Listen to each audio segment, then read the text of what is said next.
आणि आता पाहणार आहोत मुंबई त्याचबरोबर उपनगरातील टॉप 9 बातम्या। मुंबईला पाणीपुरवठा करणाऱ्या 7ही धरणांमधील पाणीसाठा झपाट्याने कमी होतोय। सर्व धरणांमध्ये मिळून 33% पाणीसाठा शिल्लक। पालिका प्रशासनाची राज्य सरकारकडे राखीव साठ्याची मागणी। मुंबईच्या वरळी भायखळ्यामध्ये भर उन्हाळ्यामध्ये पाणी जे रुग्णालयाला देखील फटका।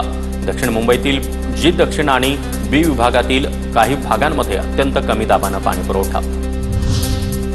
मुंबईच्या तापमानामध्ये आठवडाभर चढउतार। साप्ताहिक अंदाजानुसार तापमानामध्ये चढउतार राहणार। बोरिवली पूर्वमधील हवा अतिशय खराब श्रेणीमध्ये नोंद।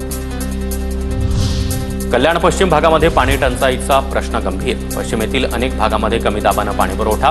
पाण्यासाठी नागरिकांचं आंदोलन।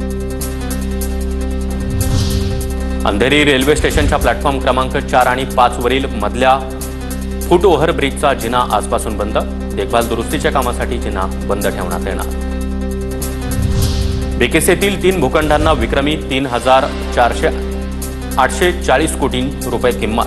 संकटातील MMRDAला काहीसा दिलासा। 3 परदेशी कंपन्यांकडून सर्वाधिक बोली। मुंबईमध्ये 31 मे नंतर काँक्रीट रस्ता अपूर्णावस्थेत आढळल्यास कंत्राटदारावर कारवाई। पालिका आयुक्त भूषण गगराणी यांचा इशारा। सार्वजनिक बांधकाम विभाग देखील आता सर्वेक्षणासाठी ड्रोनचा वापर करणार। 18 मीटरपेक्षा उंच इमारतींचे छत अडगळीत असलेल्या पुलांची तपासणी। 10 एकरपेक्षा जास्त जमिनीच्या सर्वेक्षणासाठी PWD विभाग ड्रोनचा वापर करणार। बदलापुरात 20 लाख लिटरच्या जलकुंभाचं लोकार्पण। आमदार किसन कथोरे यांच्या हस्ते जलकुंभाचं उद्घाटन। कात्रप परिसरामधील पाण्याची समस्या कायमस्वरूपी निकाली।